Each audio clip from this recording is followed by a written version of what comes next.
JBN, we keep you informed. St. James closes in on 100 murders.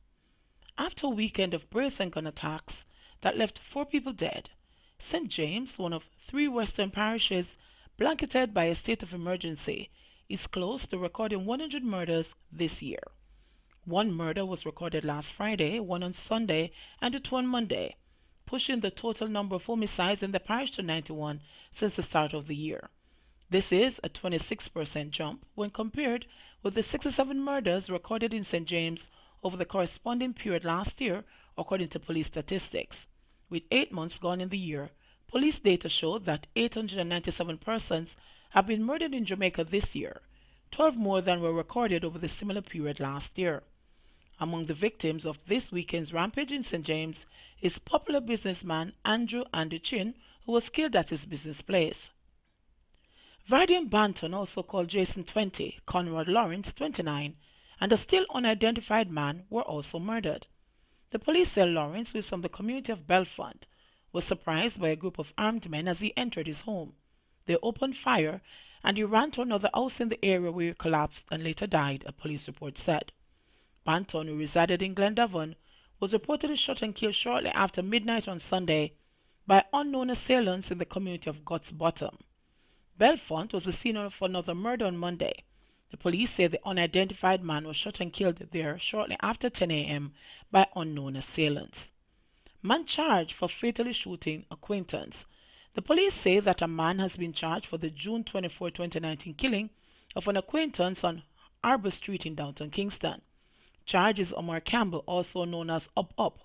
Campbell has been charged for the murder of 27-year-old Julian Chen, who was killed under bizarre circumstances.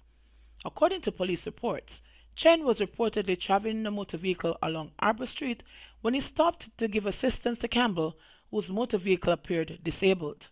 It's alleged that Campbell was armed with a handgun, suddenly opened gunfire at Chen, hitting him several times. Chen died at the scene. Police say Campbell was charged on August 30, and arrangements are now being made for his court appearance. Motorcyclist dies from St. Anne crash. The police have reported that a motorcyclist died after slamming into a metal rail on Sunday near Brownstown in St. Anne. It was noted that he was not wearing a protective helmet. The deceased has been identified as 41-year-old George Gordon of Scarborough in the parish.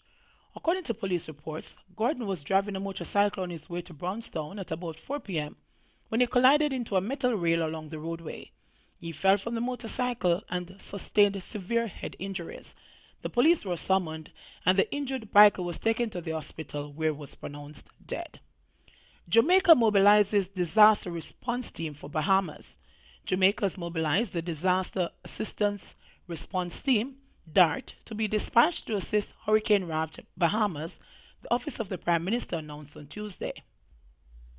Prime Minister Andrew Holiness has pledged to support the Bahamas in the wake of the disaster caused by the passage of catastrophic Category 5 Hurricane Dorian, and has placed the DART on standby to be on the ground in Abaco and Grand Bahama, the 2 worst hit areas, the OPM said in a news release. According to the OPM, Holiness has been in constant touch with Bahamian Prime Minister Hubert Minnis, who indicated that Bahamian officials are currently doing their assessment. Once the initial assessment is complete, Jamaica will be able to provide assistance, the OPM said.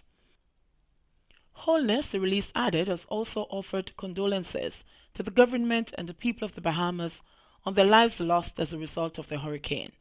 Hurricane Dorian has been pounding the Bahamas since Sunday, slowly meandering across the islands. Officials have reported the death toll at 7, and there have been loss of electricity and extensive damage to infrastructure. DART, which consists of members of the Jamaica Defence Force, the Office of Disaster Preparedness and Emergency Management, and other response agencies, will help to address issues of need in search, rescue, assessment, and restoration of infrastructure damage, offer relief supplies, and assist in rebuilding efforts. In the meantime, the Ministry of Foreign Affairs has reportedly been in constant contact with the consulate in the Bahamas and updated on the Jamaican population resident in the Bahamas. Holiness has also urged Jamaicans to continue to pray for the people of the Bahamas and to stand ready to help when the assessments are complete. Night blast rise United's golding for suspicious fundraising scheme.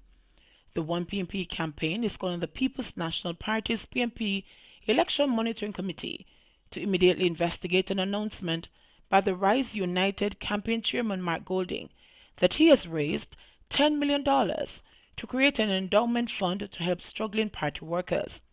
One PNP chairman, KD Knight, wants the committee to investigate in whose names were funds raised, in which account was the money deposited, and what PNP office was used to approach potential donors.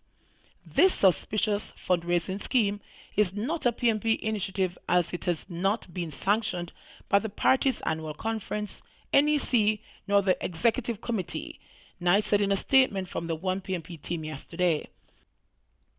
The announcement at this time is not coincidental, and it is a brazen attempt to use cash inducements to influence delegates in the presidential election.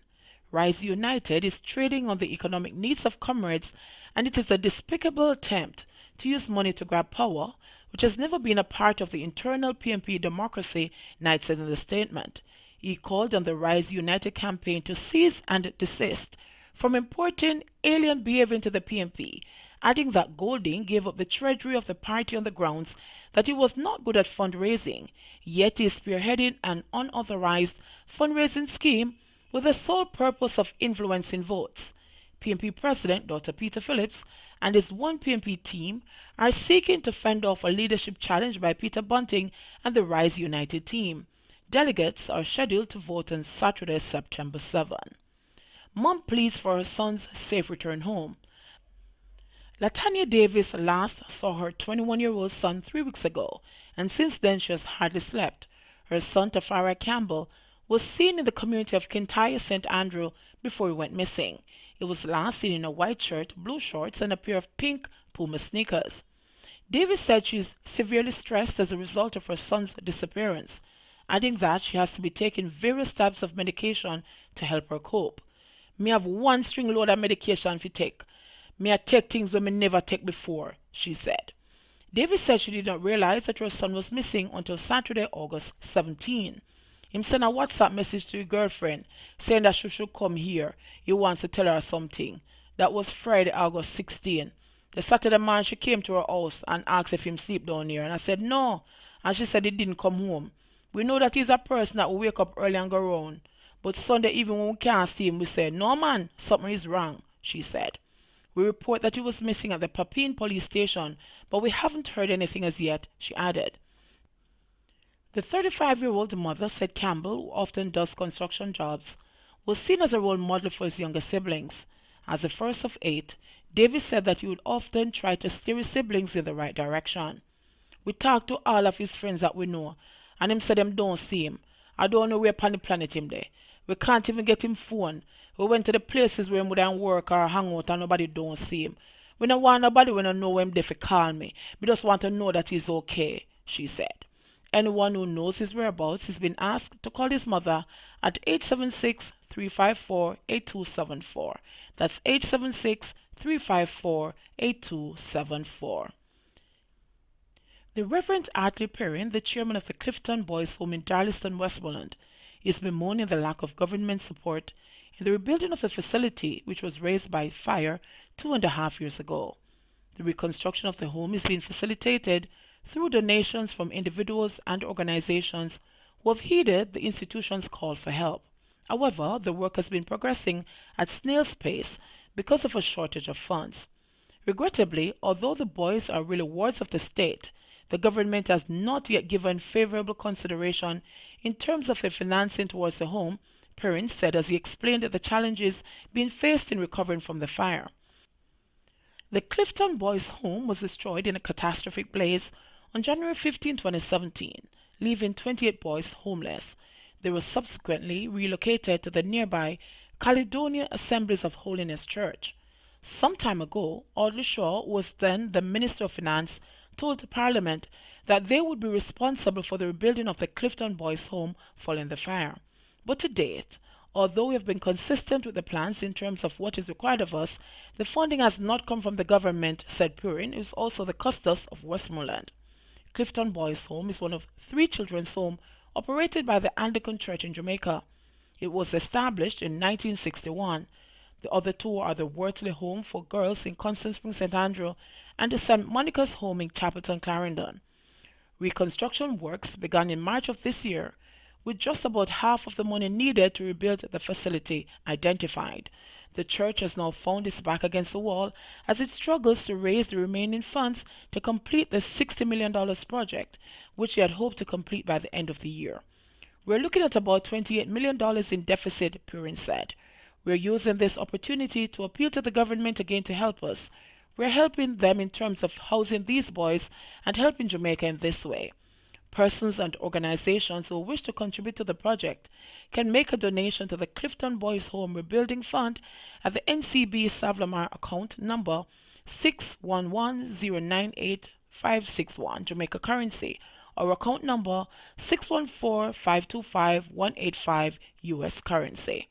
JBN, we keep you informed. Please remember to like, subscribe, share, leave us a comment, and click the notification bell to receive our daily news items.